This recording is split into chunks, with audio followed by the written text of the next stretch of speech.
Good day, ma'am. I am Christian Nel Quiza. This video is all about introduction of criminal justice system. What is criminal justice? It is the machinery which the society uses in the prevention and control of crimes. It may also refer to the totality of activities of the law enforcers, prosecutors, judges, and correction personnel, as well as those of the mobilized community crime prevention and control. In theory, criminal justice system is an integrated apparatus that is concerned with the following. Number 1, apprehension. Number 2, prosecution. Number 3, trial. Number 4, conviction.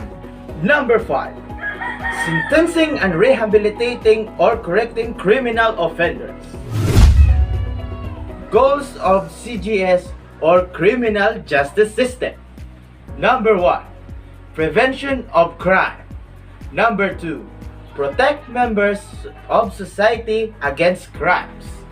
Number 3, maintain peace and order. Number 4, suppression of criminality. Number 5, review of the legality of existing rules and regulations. Number 6, rehabilitation and reformation of offenders. People involved in the system or parties to the criminal case.